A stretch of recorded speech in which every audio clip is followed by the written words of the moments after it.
Welcome to another episode of It's Settled, the Ametros podcast, where you'll hear authentic stories of overcoming adversity after a life-changing injury and how injured workers and industry experts are making a difference. I'm Shawn, Deane, General Counsel at Ametros. And I'm Melissa Coleman, Senior Vice President of Marketing at Ametros.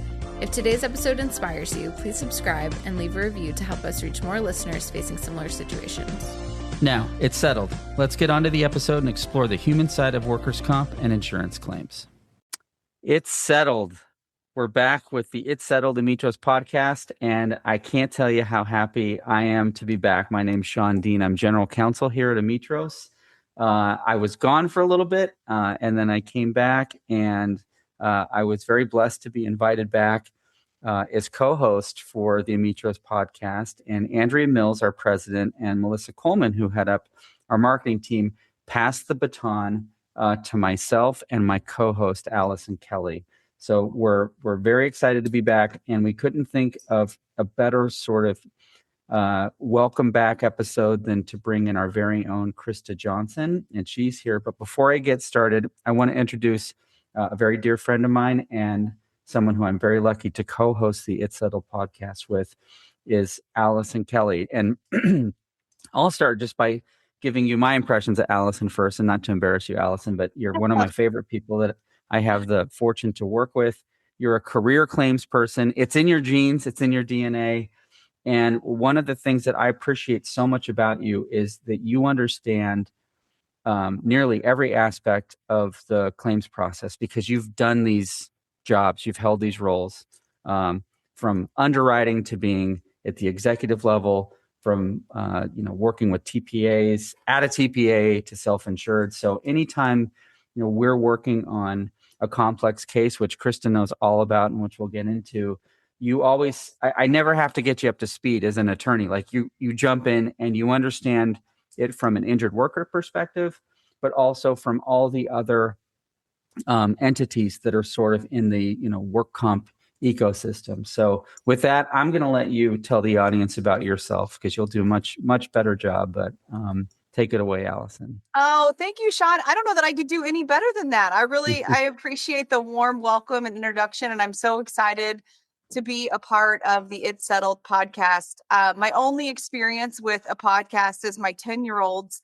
budding podcast about sports. So this is so fun to actually be a part of something that I'm so passionate about in our professional space. So I appreciate the warm welcome. Again, my name is Allison Kelly, and I'm the Chief Revenue Officer here at Ametros. And I am just thrilled to death to be able to join you, Shawn, on the It's Settled Ametros podcast. So as you mentioned, I've spent more than 20 years in the property and casualty insurance industry, and I've built my career really across the continuum within the space throughout claims administration.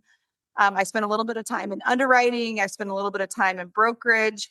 And I really feel like all of those various experiences helped shape my commitment today, to which is improving the post-settlement journey for injured individuals. And I'm really passionate about that. And it's really what gets me up every morning, gets me jazzed to come to work every day. And here in my role at Ametros specifically, I lead our company's growth strategy and our sales organization. So I oversee all of the sales teams within our space and business development as we continue to expand our market presence and deepen our partnerships across the insurance ecosystem. So I'm really focused on helping Ametros grow with purpose and strengthening those relationships, not only with our external partners, but with our members, and really ensuring that the individuals that we support on our platform have everything that they need and the confidence that they need to really have an exceptional life post-settlement. And I work with incredible colleagues like Krista, who's joining us today, and her team that really bring that passion to life and getting all of the resources that our folks need. So just a little bit about me historically, and then I'll stop talking about myself and we can start talking about Krista. But before joining Ametros, like I said, I spent 20 years across kind of all the different sectors, but I am a Fighting Texas Aggie class of 2003. So I earned for all the Aggies out there listening, I earned my degree in economics from Texas A&M. I have my MBA from the University of Arizona. And then I also enjoy all the contributions around our community. Spent some time on the DFW RIMS board, the Kids Chance of Texas board. Enjoy serving with the Alliance of Women in Workers' Compensation. And then, of course, with my two kiddos at home, I like to support the PTA when I can, and all the sporting booster clubs and all of those things that you have to do as a working mom, and supporting your kids. So when I'm not at work, I'm usually at some type of a field, either a baseball field or a soccer field, or running back and forth between the airport. So it's always fun to be. I'm usually not sitting here behind my computer outside of working hours. So it's super fun. I super busy life, and I love every second of it. So thanks for having me. And I'm really excited to share more about our journey and how Ametros can really continue to evolve and support the needs of our members and our partners, and highlight exceptional individuals like Krista and the work that she does and her team that they do every day. I couldn't ask for a better co-host, and your introduction of yourself actually is like the perfect segue into what we're going to be talking about, which is a standout individual in Krista Johnson in the workers' compensation and post-settlement space. When I dreamed up the podcast, It's Settled, back in late 2019, right before the pandemic, it was my goal, and the good stewards in Andrea and Melissa, and carrying the torch of it, kept that vision. And the goal was real simple. It was to, one, highlight the experience of an individual who's been injured in a workers' compensation accident, because we believe every injured worker deserves to have their story told. And two, highlight the incredible individuals within the workers' compensation industry who are supporting those folks. So I feel like in a co-host, I get that person to have every episode with me to go on that journey. But pivoting to Krista, thank you so much for being here. You're in a really unique position within the organization, and Ametros's main mission is to support injured individuals after a settlement in managing funds that are earmarked for future medical expenses, mainly Medicare, but it could be other stuff as well. And you've been with the organization for a very long time. And I guess to get right into it, and we can kind of back into your background as we go along, but you headed up for many years our special programs department. And I think when people think of professional administration, they think, oh, you put money in an interest-bearing account, it gets spent on Medicare covered items, and that's it. But there's so much more that goes with it rather. And I guess let's just jump right into it, and we can kind of talk about your background a little bit later. But what is special programs? Why was there a need for something like that within the organization? Yeah, well, first and foremost, thank you so much for having me join. It's truly an honor. I'm excited for you both to take the helm and take It Settled to the next level. So thank you so much for also having me. Truly, it's an honor. Special programs really was built out of a business need. To your point, Shawn, I still remember back when I started with Ametros almost 10 years ago, and I know we'll go through the career development piece that kind of got me to Ametros, but it's been almost 10 years, which is wild to even think.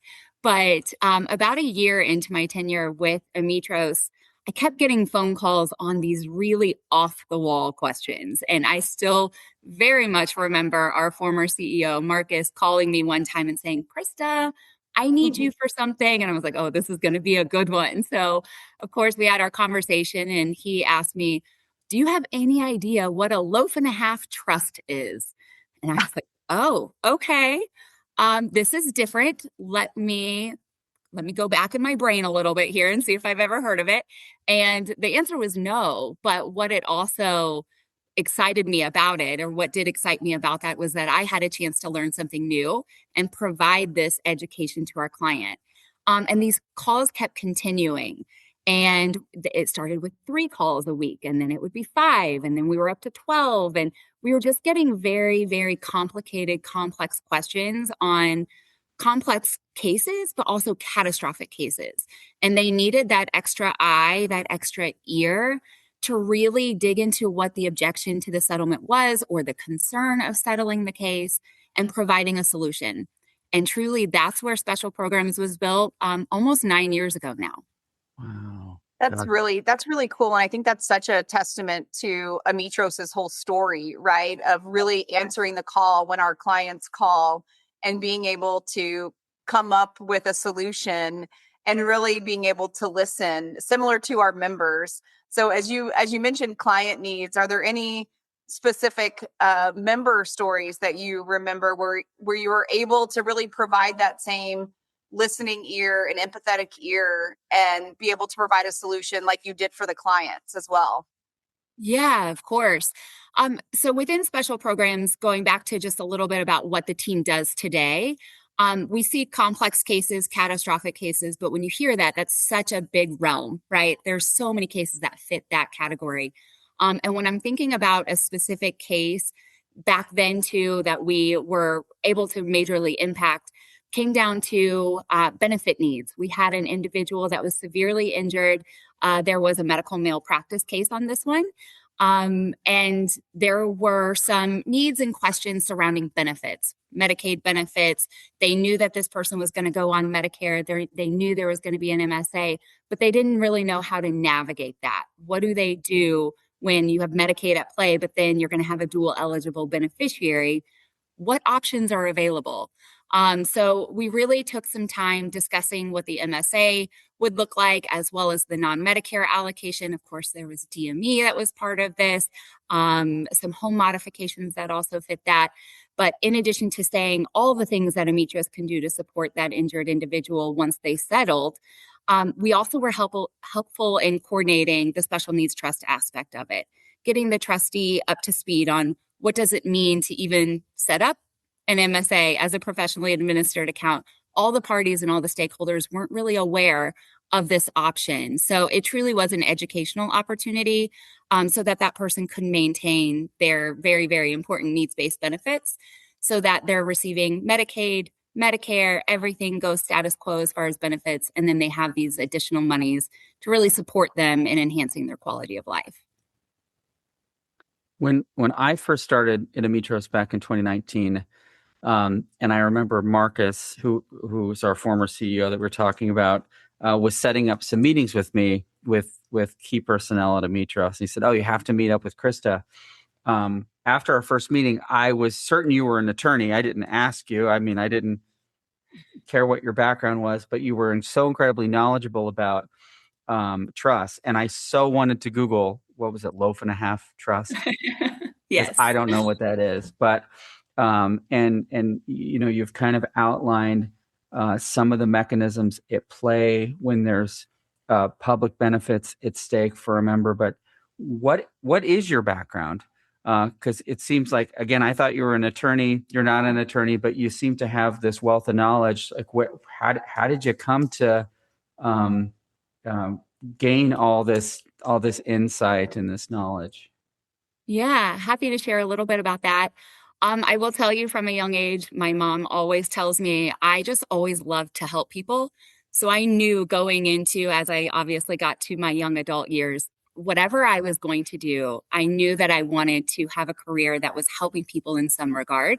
Post-college, I can tell you, I immediately went into the insurance industry, definitely on the property casualty, health and life side of that. After several years in that part of the industry, I was introduced to the special needs trust industry and met an attorney that really gave me the background of what is a special needs trust? What does it even mean? And I had the honor of truly being able to engulf myself into that organization. I worked for that organization for about 6 years, and that's obviously long enough to truly get a good understanding of what it means. And my favorite part about all of that is that we were helping people that were disabled to really enhance their quality of life. I know I said that a minute ago as well, but it truly is the backbone of what a special needs trust is supposed to do and really supplement their quality of life. So within my tenure there, I really had an opportunity to dig deep, learn about the industry, and I'm a continuous learner for life. I know, Allison, you share that as well. Absolutely. It's just so impactful to continuously learn for me. And so I really took that and applied it to my daily work there. And during my tenure with the Special Needs Trust Company, I had the opportunity of meeting Ametros. And it truly was an opportunity to educate the Ametros team members back then on what is this, how does this impact your member base? And shortly thereafter, I would say probably about a year, maybe a year and a half later, I was looking for some growth opportunity. And that is where I was really introduced into joining the Ametros team. I actually started here at Ametros as a BDM. So I was in the field sales. I know what it's like to be boots on the ground. And then, of course, that's where Special Programs was built from there. You bring such an interesting and valuable perspective to our sales organization and really to our clients and our partners, more importantly, to our members, right, who are facing such a long road ahead from a catastrophic injury. And I think, coming from a claims background, right, we used to say all the time, as I tell people, I'm a recovering adjuster, but you're facing people who primarily went to work one day and had the worst day of their life, right? And now everything has changed for them, and they don't know how they're going to get paid. They don't know if they're ever going to be able to go back to work. And that's amplified for some of these cases that you and your team sees, and the added complexities that come with those catastrophic cases. And I can imagine you working out in the field with our field sales team and being able to bring the knowledge that you've had from the special needs trust and the legal side of the house, and then being a salesperson, and then being able to bring that in to build the special programs team. You've been able to marry those skill sets really, really well. How have you taken some of your sales skill set and married those into really dealing with some of these sensitive situations, right? Because I think what happens where I'm going with this is, I think what happens is we deal with injured workers who are coming out of a very complex system, and they're used to, a long cycle of approvals and waiting and phone calls, and we'll call it red tape and jurisdictional complexities, and into this life now where it's like, okay, I've had this settlement. Now what do I do? And it's like, do I have an adjuster? But we're not adjudicating claims in the professional administration world. So does your team, is there like a single point of contact? Like, how do they support with finding long-term care facilities? Or, how do they kind of bridge that gap between an adjuster and then now being more like an advocate and a planner almost for them? So the story that's really impactful to me is I was at a mediation sitting across from the injured individual, and he shares with me that he will never be able to play baseball with his boys. He'll never be able to lift them up in celebration. All of the things that we sometimes take for granted was really impactful for me, and listening to that. And that's something that I definitely have taken over to the special programs team and really asked them to lead with empathy, listen for awareness, acknowledgement of what these people have gone through, really take the action and be an advocate for them. Listening to them is so impactful, giving them that space to speak about what they've gone through, and then let's provide the solutions. To your point about home health or facility care, we obviously can have those conversations. Let's make sure there's a continuation of care so that there's no concerns. A lot of the apprehension that comes to the settlement process is, well, what happens? What happens to me after I settle this case? So understanding that they have an advocate on the special programs team pre-settlement to discuss their case concerns, explain how it really is going to work, how there's no prior authorizations. They don't have to go through utilization review anymore, but also showing them that we're going to give them a smooth handoff to our member care side, where our onboarding team is going to step in and help them understand. We're going to call your providers. We're going to make sure that your providers are onboarded. So when you have your next doctor's appointment, you're set, you're ready to go. If you need medications right now, you're set, you're ready to go. And really giving them that confidence from the get-go. And it's one of my favorite things to discuss is all the great things that the special programs team does on a daily basis, because this is part of their every conversation. And that really even transfers over to the member care side. And I could talk about the member care side, and I feel like I would be remiss if I didn't also mention how well they are positioned to really lead with that kindness and respect, and really provide that foundation of trust with the member from the get-go. I feel like you're a shining example of someone on the Ametros team who has married the technical knowledge and know-how with leading with your heart too.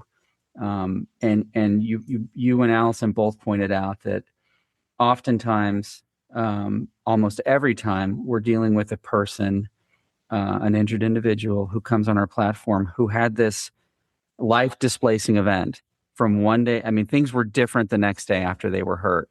They were either not working or going through some incredible amount of care and healthcare crisis. And when it comes to a settlement, it's sort of the same way too. It's like the day before their settlement, they had an assigned adjuster, probably a nurse case manager, the workers' compensation system that is parental in many regards, probably had an attorney that they could call up anytime they wanted. And they settled their case, and the day after, there's no one there. And for us to recognize leading with our heart requires us to be there for someone, meet them where they're at. And oftentimes they're scared. They are craving knowledge and certainty about what's going to happen with their care. And I mean, I've seen it time and time again over the years that your team has really stepped in and helped fill those gaps in conjunction with our other teams like Voice of the Customer and Member Care. And I guess where I'm going with this is, you talked about empathy, and empathy is going to be something that we're really going to highlight and focus on as part of our mission for 2026. You clearly recognize it. I've seen it in action, but I want to hear it from you. What are some of those little things? Because you've talked about, like, what's the phrase you said, Krista? Like, the difference between ordinary and extraordinary is that little extra. Yes. So what are those little extras that you've seen us do for our members? Yeah, there are several, and I could probably talk about this all day.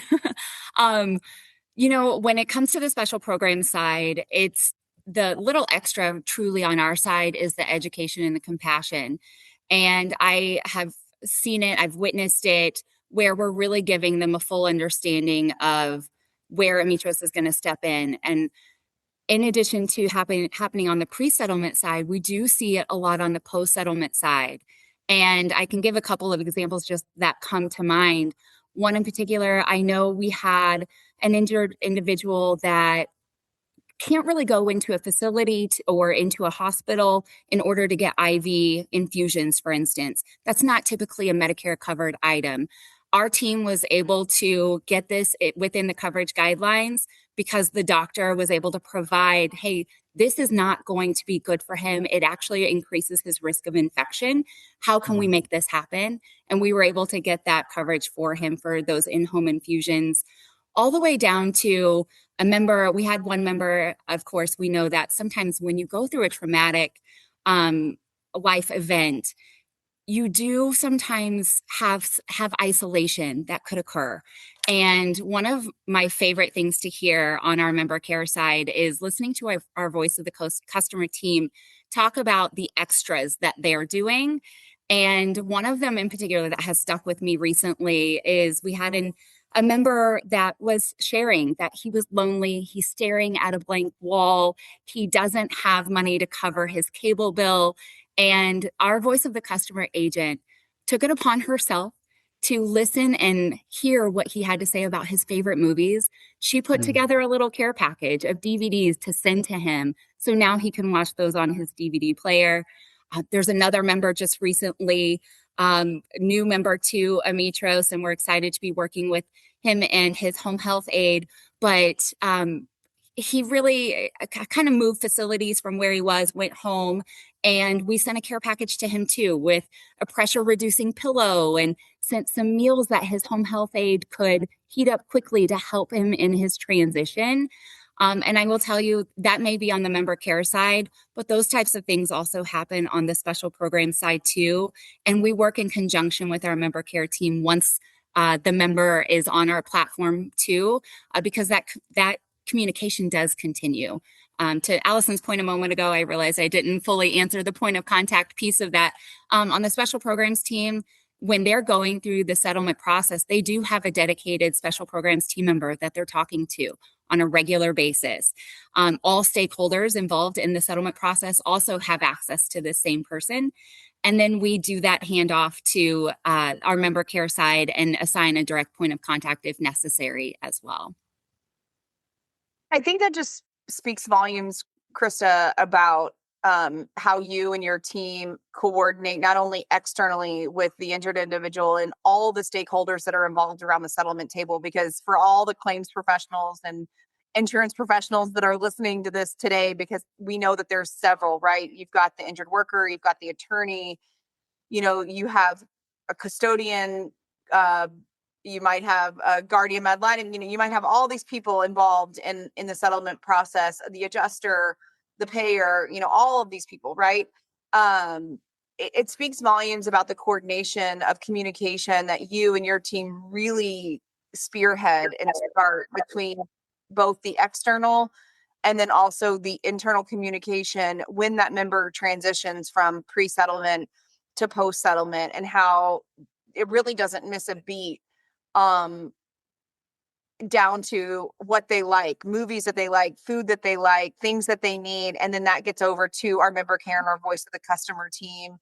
And that just gets translated right into action. And I think that that's so important that you're living that, and you're living our core values. You and your team are living our core values in action every day. And same with our member care and our VOC team, which again, I said this in the beginning, that's what gets me up and gets me excited every day about coming to work here, because of truly the lives that we touch and change. And if I talk too much about it, I will start crying, because I do it every time, every time I talk about it. But it's so awesome just to hear, one, all of the different perspectives that you have from all of the different seats that you've sat in, and how you've been able to translate that and bring that up through your career and each of the seats that you've led, throughout Ametros. So what are some of your goals in 2026 for not only special programs? And I'm going to toot your horn, because you just moved into a new leadership role within Ametros. So not only are you now leading our special programs team, but you're leading another team within sales now. So continuing to instill that, empathetic lead and heart into now a larger part of our sales organization. What are some of your goals professionally, even personally within 2026? Yeah, great question. And I think as I go into 2026, I think these are going to continue to evolve, which to me is very exciting as well. I am very excited to continue leading with empathy and also support for our teams. I think our sales operations and our special programs team is well equipped to help these injured individuals. And I want to make sure that that message comes across clear, and we're being educational, and we're really supporting the member from the get-go. And I'm excited to help in that training, in that education, and also provide that level of support to them as they go through their journey. I also have a really, really keen sense of how much I love coaching, and I love mentorship, and being able to provide that to the team, and collaboration. That's a huge key piece of how I've gotten to where I am as far as my knowledge base. Let me ask the questions. So I want to continue to collaborate with external stakeholders, how we can be better. We always are in a growth mindset over here. Obviously, we're all salespeople, but there's so much growth potential out there for Ametros, and so many more lives that we can impact. So I'm looking forward to seeing how I can continue that throughout this year. Krista, we've seen and heard understandably so, that sometimes individuals, especially when a catastrophic case is implicated, there are some reservations that they have about, do I want to settle out my medicals? Um, and we totally get that. By and large, what we've seen is it's usually a benefit to all stakeholders involved to ultimately resolve a claim. And I know sometimes there's apprehension about, oh my gosh, or post settlement, am I going to have to go through a typical UR process? Is there going to be delay or lag, or am I going to be forced with going to a particular provider? And we know the answers to those are no. But what are some of the more nuanced reservations that you've seen, and maybe just some tips and tricks you can give to an attorney who represents an injured worker, or really any party involved to a settlement, that might ease their mind if they're dealing with a particularly complex claim? Yeah, I think the top apprehension when it comes to a complex or catastrophic case really falls within the fear realm. People are very scared naturally of what's going to happen beyond something that they've known for a long time. Typically, when you're dealing with a complex or catastrophic case, they've been in the workers' compensation system for a while. And knowing that you're going to be ending that relationship with the workers' comp carrier can be fearful, but they may be ready for it. But giving them that understanding that you're going to have someone here at Ametros to help really helps get them over that hump. I would say, especially on catastrophic cases, that is the number one thing they just don't understand. So let's educate and make sure that they understand that we're here with them for life, truly. And all of the additional supports that we kind of talked about already are with them for life. I would also say when you're dealing with a catastrophic case, and I can even think of some cases that my team has brought to me recently, you have family members that are also involved. And it can be scary for them to have to take on additional responsibility once the injured party leaves the complex system of workers' compensation.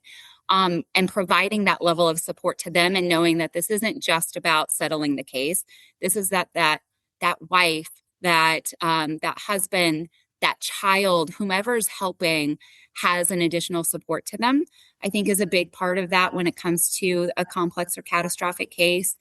And then I also think when it comes down to the simplicity, what does it really look like post-settlement, and how is Ametros going to make healthcare easier?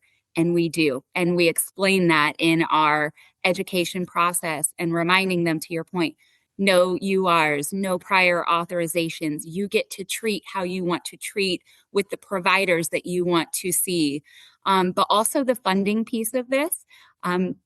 Do I have enough money to last? And utilizing the networks that Ametros has access to really gives them that surety and that confidence that not only is Ametros going to support me, they're going to provide, if there's an MSA, they're going to provide the compliance protection for me and for, obviously, everyone involved in the settlement, but they're also going to save me money. That's even better, because treatment can change, and it gives them that confidence that they have what they need to move forward with settlement. And truly, it starts with a conversation, relationship building, and building their trust. Hey, Krista, can you talk a little bit about, because, Shawn's our resident Medicare expert, and I always love to hear his Patel memo story, but we won't tell that one today. Can you talk a little bit about, we know when we have these catastrophic complex cases that come through special programs, a lot of times there is not only the trust element and the special needs trust element, but there's also the Medicare eligibility and the Medicare element too. Can you talk about that intersection and how we navigate when there is a Medicare compliance piece of the settlement, and then there's also the non-Medicare piece, and how we navigate and make sure that not only the injured worker is educated, but again, to your point, how we're also supporting those who are also supporting outside of, in the life of the injured worker, and how they understand that we're keeping them compliant within Medicare, but we also have a separate trust or an account that may support the non-Medicare elements of the settlement. Absolutely. And I will say on the more catastrophic cases, we do see where there's an MSA and a non-Medicare component to it. One of the great things about the special programs team is not only are they truly, genuinely empathetic people and they genuinely care about the injured individual, they're also very smart. They have that background knowledge. Shawn is a wonderful resource that we have internally as well, but all of them are very skilled in the Medicare secondary payer space. Having that knowledge and being able to explain, okay, this is a Medicare covered item, it's on your MSA, and then your non-Medicare, okay, let's talk about the things that don't fit within the MSA. Like home health, for instance, or facility care. Of course, there's some incontinence supplies and other DME. And one of the great things that we also have access to within Ametros, and our special programs team definitely relies on our claims and DME team side of the house over there in member care, is we have their expert knowledge too. And so being able to pull resources when necessary to fully educate the client, the attorney that's involved, if it is with the injured individual, and any stakeholder, truly, and giving them that full understanding of this is what's covered under the MSA, here's what's covered under the non-Medicare. And then once we transition them over to our member care sites, so they've settled their case, they become a member, on those cases that are truly more complex, we do put a point of contact on those because we want them to understand what is going to be covered in their MSA versus their non-Medicare after they've settled their case, because there's so many things that are moving while they're in the settlement process. So as they get familiar with Ametros and utilizing their CareGuard card when they go to their provider, we also have the point of contact, make those regular touch points, 30, 60, 90 days, to make sure that they're using their accounts properly, but that they're also making sure that we're not paying out of pocket for something that could be coming from the non-Medicare allocation. That's great. You know, my favorite part of my career here at Ametros is no matter if I'm reviewing a vendor contract or marking up a member agreement or every aspect of my job, I know whatever I'm doing is going towards helping someone who had the worst day in their life. And I mean that sincerely. And I know that Allison, you and Krista, you live that too with your teams. And, the second best part about it is I'm surrounded by people every day on the team at Ametros who live that too. So it's pretty amazing. And we're so incredibly blessed to have you now in this new role, Krista. And we are so grateful that you shared your insights and your passion for what you do here. So it's settled. We had Krista Johnson on the podcast. We're so very thankful for you. And we look forward to seeing you on the next one. On behalf of myself and my co-host, Allison Kelly, thank you again, Krista. Yeah, Thank you so much, Krista. Thank you. Settled. It's settled. Thanks for listening to It's Settled, the Ametros podcast. You can find us on major streaming platforms like Apple Podcasts and Spotify. Your review means a lot. It helps us share these inspiring stories with more listeners. For more information about Ametros, visit our website at ametros.com. That's ametros.com. Join us next time for more uplifting stories. It's settled. Stay inspired and keep making a positive impact.